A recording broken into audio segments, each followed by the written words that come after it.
সাম্প্রতিক বছরে চট্টগ্রাম বন্দরে বিদেশি বিনিয়োগের দ্বার খুলেছে।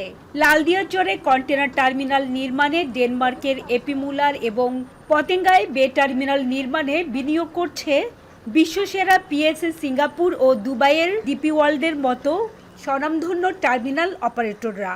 নতুন টার্মিনালে বিনিয়োগের পাশাপাশি বন্দরের রাজস্ব আয়ের অন্যতম যোগানদার অত্যাধুনিক নিউমোরিং কন্টেনার টার্মিনালও পরিচালনা করতে চায় ডিপি ওয়ার্ল্ড। বন্দরের প্রায় $4 বিলিয়ন মেগা প্রকল্পকে ঘিরে বাংলাদেশকে ম্যানুফ্যাকচারিং হাব ও বৈশ্বিক কারখানায় রূপান্তরের পরিকল্পনা সরকারের। এরই অংশ হিসাবে বৃহস্পতিবার চট্টগ্রাম বন্দরের মেগা প্রকল্পগুলো পরিদর্শন করেন বিডার নির্বাহী চেয়ারম্যান আশিক চৌধুরী। জানান, এসব বিনিয়োগে শুধু লাখো মানুষের কর্মসংস্থানই হবে না, দেশের অর্থনীতির চেহারাও পাল্টে যাবে। $1 বিলিয়ন করলে প্রথম দুইটা সিটি 1 সিটি 2তেই আমরা প্রায় $2 বিলিয়ন মতো একটা ফরেন ডিরেক্ট ইনভেস্টমেন্টের চেহারা দেখতে পাবো। অবভিয়াসলি এটা কিন্তু ওভার টাইম হবে। সো আমরা যদি মনে করি যে 2026 সালে হঠাৎ করে $10 বিলিয়ন ইনভেস্ট, এভাবে হয় না জিনিসটা, একটু গ্র্যাজুয়ালি আসবে। সো ওনাদের কনস্ট্রাকশন পিরিয়ডের মধ্যে ওনারা গ্র্যাজুয়ালি ইনভেস্ট করতে থাকবে। এনসিটি পরিচালনার ভার ডিপি ওয়ার্ল্ডকে দিলে দেশের নিরাপত্তা ক্ষুণ্ণ হওয়ার যে প্রশ্ন উঠেছে তারও ব্যাখ্যা দিলেন আশিক চৌধুরী। তার দাবি, ডিপি ওয়ার্ল্ড ভারত সহ বিভিন্ন দেশে 60টির মতো বন্দর পরিচালনা করছে। বিশ্বমানের এই অপারেটর আসলে উল্টো বন্দরের দক্ষতা ও সক্ষমতা অনেক বাড়বে বলে মনে করেন তিনি। Majority of the global port operators তাদের নিজেদের দেশে হয়তো 1-2টা পোর্ট চালায়, কিন্তু গ্লোবালি তারা আরো 60-70টা দেশে পোর্ট চালায়। তো কারোই সিকিউরিটি কনসার্ন হয় না, আমাদেরই খালি সিকিউরিটি কনসার্ন হয়ে যায়। এটা দ্যাটস আনফরচুনেট। আমার মনে হয় যে I have a lot of trust in Bangladesh navy. আমি শিওর যে ওনারা জানেন যে আমাদের যে নেভাল সিকিউরিটি বলেন বা মেরিটাইম সিকিউরিটি, ওটা কিভাবে ওনাদেরকে হ্যান্ডেল করতে হবে। আর বন্দর চেয়ারম্যানের আশা, এই বছরেই বে টার্মিনালের কাজ শুরু হবে আর 2031 সাল থেকে অপারেশনে যাবে সম্ভাবনাময় এই বন্দর। এতে পণ্য পরিবহনের খরচই শুধু কমবে না, সরাসরি কন্টেনার সার্ভিস পরিচালনা করা যাবে বিশ্বের বিভিন্ন বন্দরের সাথে।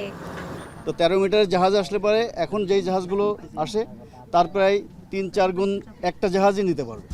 এতে আমাদের পরিবহন কস্ট কমে যাবে এবং একই সাথে আমাদের এফিসিয়েন্সি বেড়ে যাবে। আমরা দ্রুত এখান থেকে ডাইরেক্ট ফিডার পোর্ট হিসাবে অপারেট করতে পারবো এবং রিজিওনাল যে কানেক্টিভিটি সেটাও আমরা এখানে করতে পারবো। সফরের অংশ হিসেবে দুপুরে বিভিন্ন অংশীজনের সাথে মতবিনিময় সভা করেন বিডার নির্বাহী চেয়ারম্যান ও বন্দর কর্তৃপক্ষ। এ সময় নতুন প্রকল্পে বিদেশি বিনিয়োগকে স্বাগত জানান নগর জামায়াতে ইসলামীর আমির শাহজাহান চৌধুরী। তবে বন্দরের নিউমোরিং কন্টেনার টার্মিনাল বিদেশি অপারেটরকে দেওয়ার সিদ্ধান্ত দেশের স্বার্থে পুনর্বিবেচনার আহ্বান জানান তিনি। আর বন্দরের বিভিন্ন মেগা প্রকল্পের সুফল পেতে সমন্বিত সড়ক, রেল ও নৌ যোগাযোগ ব্যবস্থা গড়ে তোলার আহ্বান জানান ব্যবসায়ীরা।